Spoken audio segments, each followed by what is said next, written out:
1918 সালে শ্রী চৈতন্য মঠ প্রতিষ্ঠা করে শ্রী শ্রী গান্ধারিকা গিরিধারী মন্দির প্রতিষ্ঠা করেছিলেন এবং তৎপশ্চাৎ সারা বিশ্বব্যাপী 64খানা গৌরী মঠ প্রতিষ্ঠা করেছেন।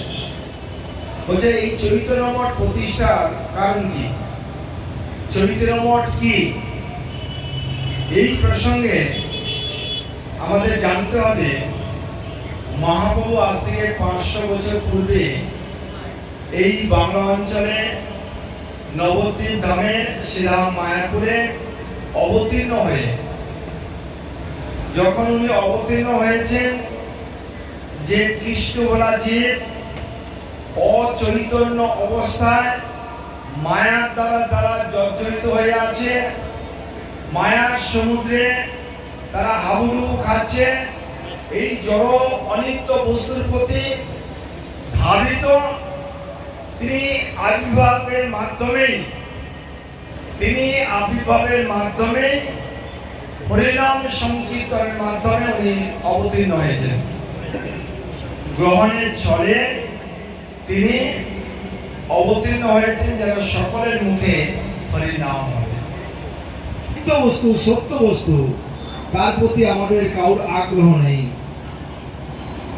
মহাপ্রভু এই জগৎবাসীকে শিক্ষা দেওয়ার জন্য তার সমস্ত পার্শ্বদেরকে নিয়ে এসে হরিনাম সংকীর্তন প্রচার করেছিলেন, কিন্তু এক এক করে মহাপ্রভু তার পার্শ্বরা চলে যাওয়ার পর সেই হরিনাম সংকীর্তন আস্তে আস্তে অপর সম্প্রদায়ের দ্বারা কুলসিত হয়ে গেছে। মূল কেন্দ্র যারা এখনো চেতনশীল জগতে প্রবেশ করতে অসমর্থ,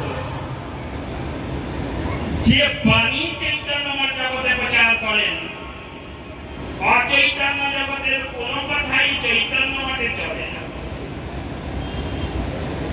যে কথাগুলো চলে সেই কথাগুলো হলো চৈতন্যের কথা, চেতনের কথা, জড়ের কথা নাই।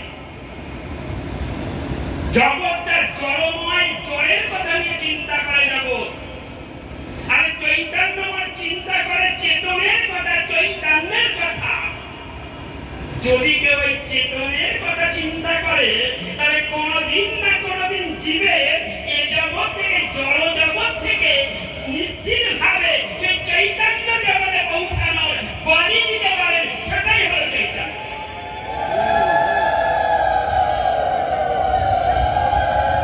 চৈতন্য মঠ এখানে প্রতিষ্ঠিত প্রভুপাদ ভক্তি সিদ্ধান্ত সরস্বতী গোস্বামী ঠাকুর তিনি 7 কোটি নাম যজ্ঞ করেছেন ওই জায়গায়।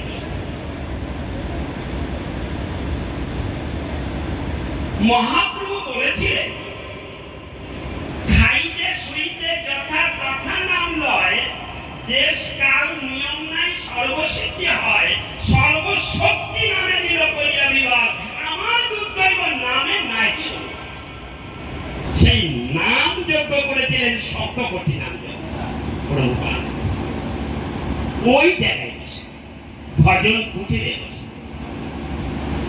প্রভুপাদ ভক্তি সিদ্ধান্ত সরস্বতী গোস্বামী যে চৈতন্য মঠ নামটা দিয়েছিলেন, বিশ্বে এমন অবস্থায় এমন নামের সঙ্গে যে যুক্ত, তাই চৈতন্য মঠ এখন হাজার হাজার এই পৃথিবীতে একমাত্র চৈতন্য মঠ থেকে বিস্ফারিত অর্থাৎ বিস্তারিত এই চৈতন্য মঠ। চৈতন্য মঠ শব্দ কি? চৈতন্য শব্দের চেতন সত্তা, মঠ শব্দে মঠবাসী, মঠ অন্তঃস্থিত চৈতন্য মঠ।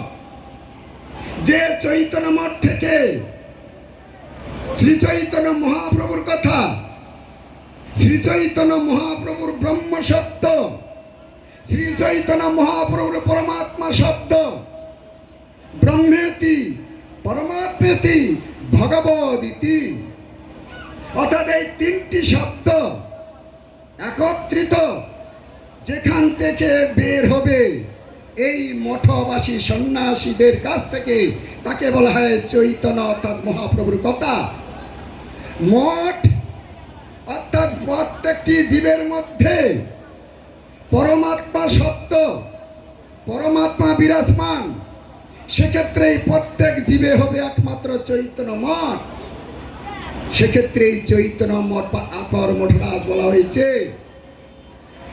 কিরকম?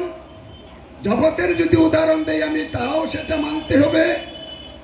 শাখা পোশাকা পায় বল, কেউ যদি মনে করেন আমি গাছের আগায় জল দিব, ওই গাছ বাঁচবে।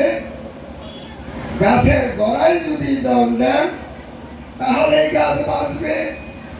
তাহলে পেটে যদি খিদা লাগে তাহলে পেটের মধ্যে হাত দিতে হবে, চোখের মধ্যে হাত দিতে হবে। কোথায় দিবেন? মুখের মধ্যে আহার দিতে হবে। এই চৈতন্য মঠের চেতন সত্তা কথা আমাদের চৈতন্য মঠের বর্তমান আচার্য ভক্তি স্বরূপ সন্ন্যাসী মহারাজ মহাপ্রভু যে কথাটা বলেছেন, এই মায়া জগৎ থেকে উত্তীর্ণ হতে পারবো, এর জন্য একমাত্র পথ আছে। শাস্ত্র যেটা বলেছেন, উৎকৃষ্টিত জাগ্রত প্রাপ্তরা নিবোধত খুরস্য ধারা নিশিতা দুরক্ষয়া দুর্গম পদস্তৎ কবয় বদন্তি। জীব তুমি উঠো, জাগো, তোমার স্বরূপের উপলব্ধি করো। তুমি কে? আমি কৃষ্ণের নিত্যদাস। এই উপলব্ধি এলে এই মায়া জগতের কোনো কিছুর প্রতি আমার আসক্তি থাকবে না। তখন আমি দেহ মন প্রাণ সমস্ত কিছু দিয়ে কৃষ্ণের আরাধনায় নিজেকে নিযুক্ত করতে পারবো। ধারা নিশিতা দুরক্ষয়া। এই সংসার অতীব তীক্ষ্ণ, একটু এদিক ওদিক হলেই মায়া আকর্ষণ করে কারাগারে নিক্ষিপ্ত করবে। উদ্ধার পেতে হলে গীতায় বলছেন, দৈবী দেশা গুণময়ী মম মায়া দুরক্ষয়া মামেব যে প্রপদ্যন্তে মায়ামেতাং চলন্তিতে। আমার শরণাপন্ন হন, তিনি একমাত্র এই মায়া থেকে উদ্ধার পান। অতএব কৃষ্ণ ভজন করতে হবে। কৃষ্ণ ভজতি আর সব মিছে, পলাইতে পদ নাই, জম আছে পিছে। আমরা মনুষ্য জন্ম লাভ করেছি, সবাই একত্রিত ভাবে আমরা ভগবানের ভজনে নিযুক্ত হয়েছি। এখন কিছু দিক নির্দেশন আপনাদেরকে দেওয়া হচ্ছে। আমাদের গোকুল প্রভুর মন উদার, তার মনের ইচ্ছা মায়েদেরকে কিছু বস্ত্র দান করবে। তবে শর্ত হচ্ছে একটা, সেই শর্তটা হচ্ছে যেই বস্ত্রটা দান করা হচ্ছে এই বস্ত্রটা পরে যেন কালকে 7টার মধ্যে এখানে আসা।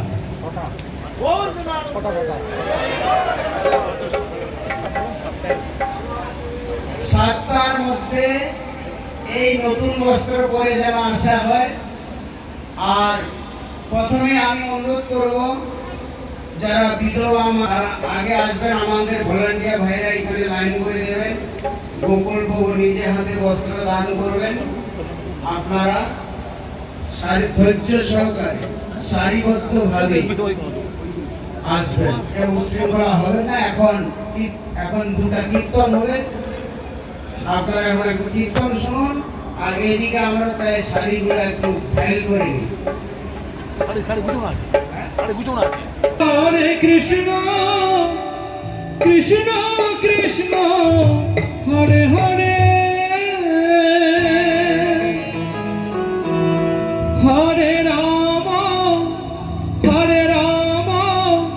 রাম রাম হরে হরে বলো গাই গোড়া চাঁদ মধুর স্বরে সবাই হাতে তালে দিয়ে একসাথে বাহু তুলে নিতাই গৌর প্রেমানন্দে উলুধুনি হরে কৃষ্ণ হরে হরে গাই গোড়া চাঁদ কৃষ্ণ কৃষ্ণ হরে হরে কৃষ্ণ কৃষ্ণ কৃষ্ণ হরে হরে হরে রাম রাম রাম হরে হরে হরে কৃষ্ণ কৃষ্ণ কৃষ্ণ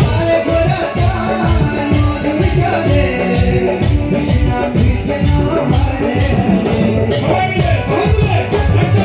মিলে একসাথে হরে হরে